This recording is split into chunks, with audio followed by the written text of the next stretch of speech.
Welcome back, everybody. Today, we're going deep on something pretty unexpected, the Oh, psychology of battle. interesting. We're going to try and figure out why even really experienced commanders, Yeah. with years under their belt and a ton of information, sometimes make decisions that just don't make sense. Yeah, it really shows that war isn't just about, you know, weapons and soldiers. All It's right. really about the human mind Under pressure. under incredible pressure. Yeah, think about it. Like split-second choices, Yeah. not enough information, and maybe hundreds of lives depending on what you decide. And to help us understand all this, you've brought some fascinating stuff with you. Yeah. We're talking about actual battles Yes. from the Israeli-Arab conflicts, That's right. seen through the lens of cognitive bias. Exactly. We've got this research paper Okay. that breaks down two specific battles. Okay. The Yehiam Convoy Battle from 1948 and the Battle of the Chinese Farm in 73. Okay. And it uses like cognitive science to try and get inside the commanders' heads. No. We also have some background on each of these wars, so. Okay, so before we get into the battles themselves, can you give us a little background on these conflicts? Like, what were the main differences in terms of how they were fought? Yeah, that's really important to understand the decisions being made. So Right. in 1948, you had the Arab-Israeli War, Okay. which was more like malicious fighting than a real, traditional war. Okay. Like a lot of ambushes, skirmishes. Right. A real struggle to control like roads and settlements. It Yeah. was totally different from the Yom Kippur War in 73. So 1948 was a lot less predictable. Yeah, much more like guerrilla fighting. Gotcha. But by 73, both sides had well-established armies, and it was much more conventional, with big tank battles, strategic maneuvers, all that. Right. And this difference is important because it really affects how commanders make decisions. And I bet that estimation of the situation thing you mentioned is crucial here. Absolutely. It's like the foundation of military doctrine. It's basically figuring out what's happening, analyzing your choices, and then picking the most logical action. Makes sense. It's all about clear, rational thinking, Sounds easy enough. Yeah. But then you add in the chaos of battle and... Great. It's not exactly a calm meeting. Right. You've got time pressure, Yeah. not enough info, incredibly high stakes, Right. all pushing you to make a fast decision. And that's when these cognitive biases can creep in. Okay. They're like mental shortcuts our brains use Okay. to deal with complex situations, but they can lead to serious mistakes even for the most experienced people. Okay, now things are getting interesting. Yeah. So how do these cognitive biases connect to the two battles we're going to look at? Like, give us a preview. Well, think about things like, availability bias, Okay. overconfidence, Yeah. even the tendency to believe info from a superior officer Right. more than reports from the people actually on the ground. Interesting. All of these can lead to bad choices. Wow. So we're talking about bias potentially shaping history. Potentially, yeah. Let's jump into our first case study, Okay. the 1948 Yehiam Convoy Battle. This one is a perfect example of how even a seemingly simple mission, like resupplying a settlement, can go terribly wrong when these biases come into play. All right, I'm ready. Hit me with it. So Kibbutz Yehiam was in a really bad spot, Oh, yeah. surrounded by Arab villages, supplies running low, and the only way to get there was by a convoy. Through open territory. Exactly. It was a really vulnerable position. Yeah. The convoy was led by a battalion commander named Ben-Ami Pachter, Okay. and he had a lot of experience with this type of operation. So he wasn't just going in blind. No, not at all. Okay. But here's the thing. Yeah.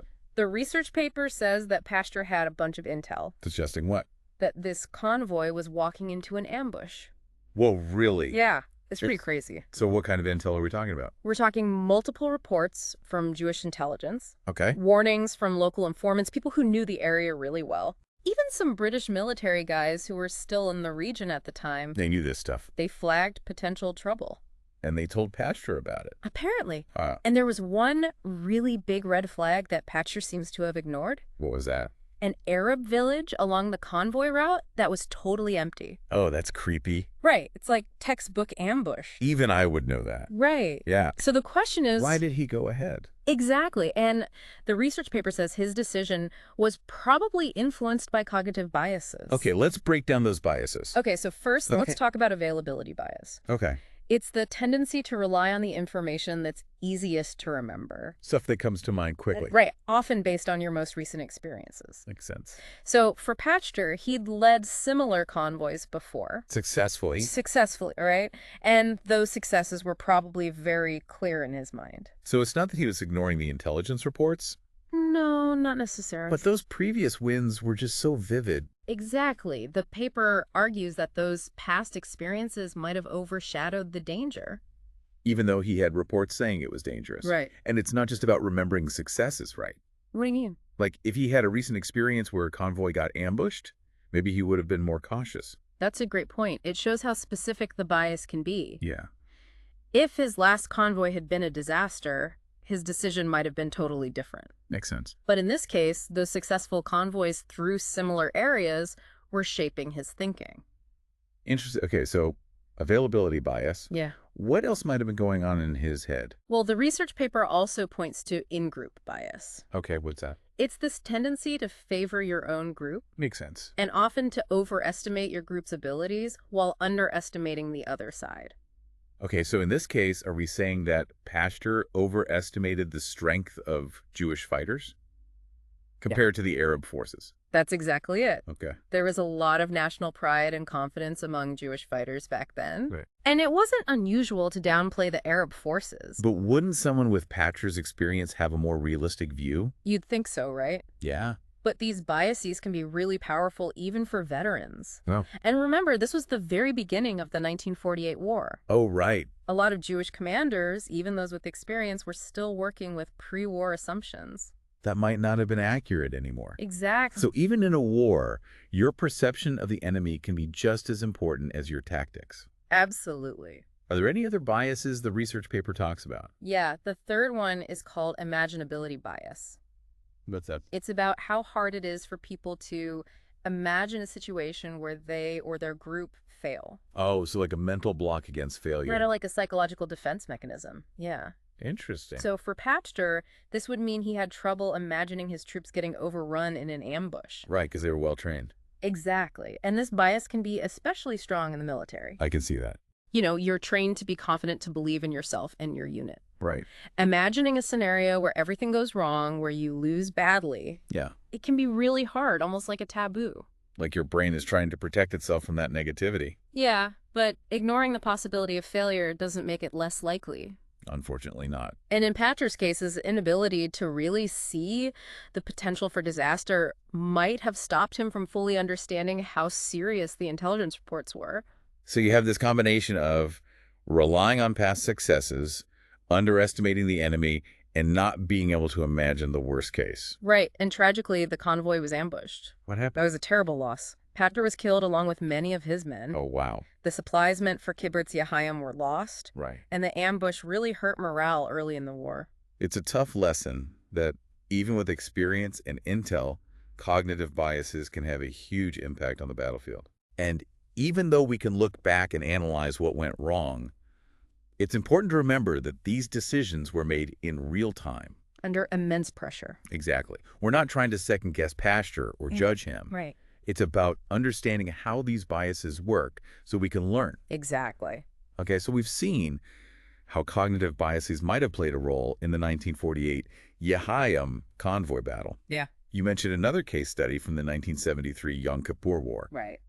So let's fast forward 25 years Okay. and see how these same biases might have affected decision-making in a very different war.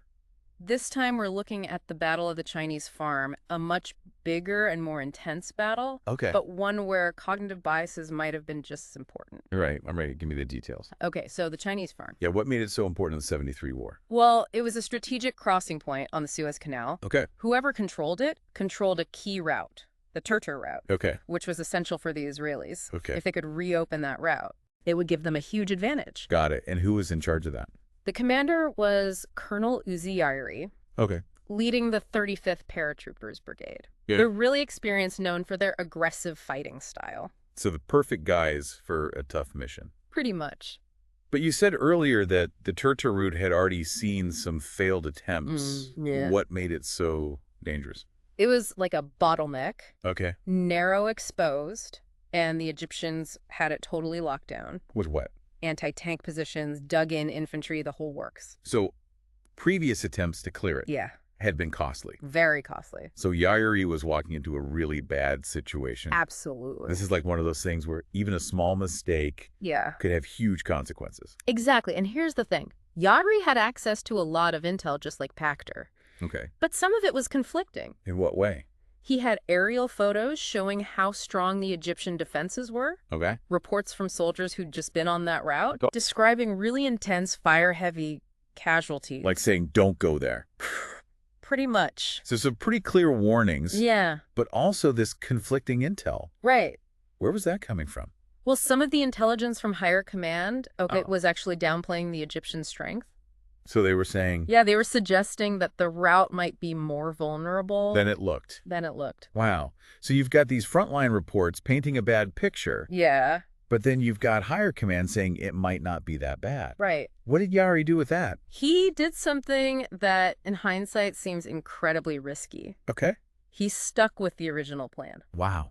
He chose to trust the assessment from higher command. Over the guys on the ground. Over the reports coming directly from the soldiers who'd been there. Man, that's a tough call. It is. What does the research paper say about that? Well, they suggest that, Yari might have been influenced by cognitive biases. Okay, which ones? One they highlight is called higher-level prioritization bias. Higher-level prioritization bias. Yeah, it's this tendency to give more weight to info coming from superiors. Makes sense. Even when it goes against info from other sources. Like from the guys on the ground. Right.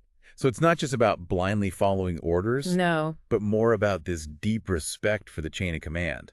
I think so. You trust your superiors to have a broader perspective. Right. A bigger picture view. Exactly. And remember, this was 1973. Right.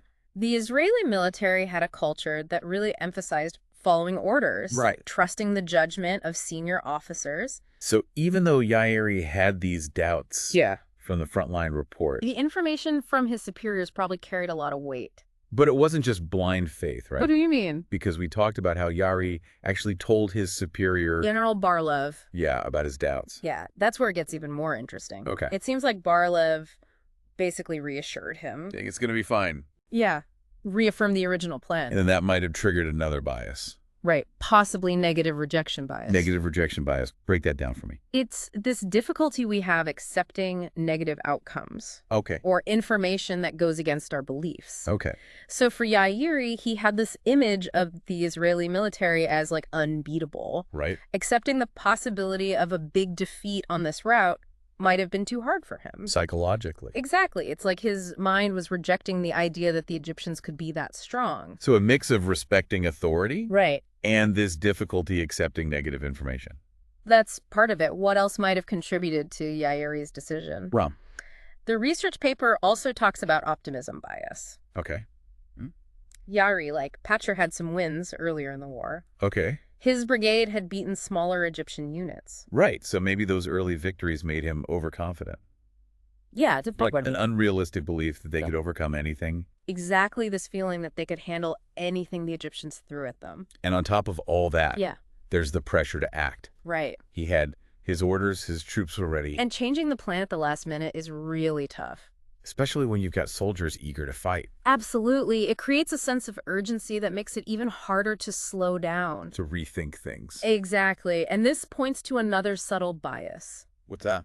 Decision avoidance. Okay. Sometimes the weight of the decision, the potential consequences can be paralyzing. So you freeze up. You freeze up and it becomes easier to stick with the plan. Even if you have doubts. Even if you have doubts rather than changing course. Wow. So a mix of biases, pressure, and maybe that can-do military spirit. Right. All working against him. Pretty much. And sadly for Yairi and his brigade, the results were terrible. What happened? They walked right into that Egyptian position. The 890th Battalion leading the assault was devastated.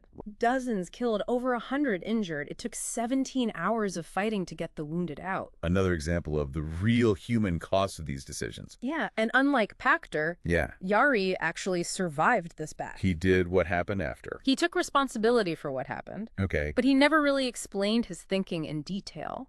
So we're left to analyze the evidence, the intel. He had the context of the battle to try and understand how those decisions were made. That's all we can do. It shows that even in a modern war, with better intelligence and technology, these biases can still have a huge impact. That's right. And it highlights the importance of studying not just the tactics and strategies of war, but also the psychology of decision-making under pressure.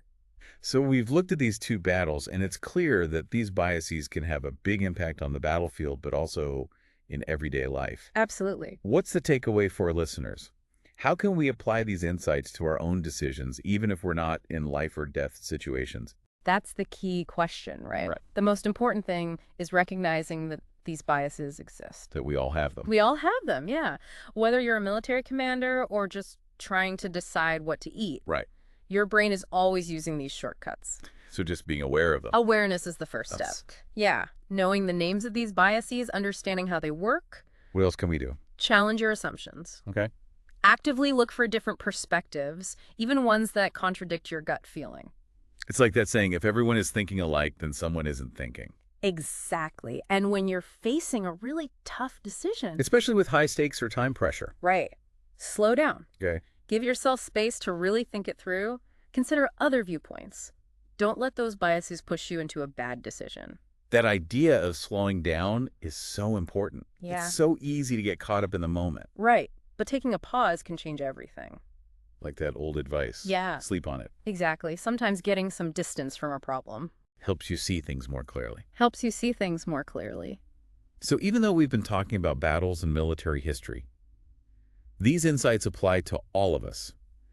Whether it's a business deal, a family vacation, or just deciding what's for dinner. It all comes down to making good decisions. Understanding our own biases can help us make better choices. And who knows, maybe by raising awareness of these biases, not just in the military, but everywhere, we Right. can create systems and processes that are more robust, more resilient, and ultimately help us avoid those terrible mistakes. I like that, not just understanding the problem, but working towards solutions. That's the goal. This has been a fascinating deep dive. Glad you enjoyed it. Thanks for joining us.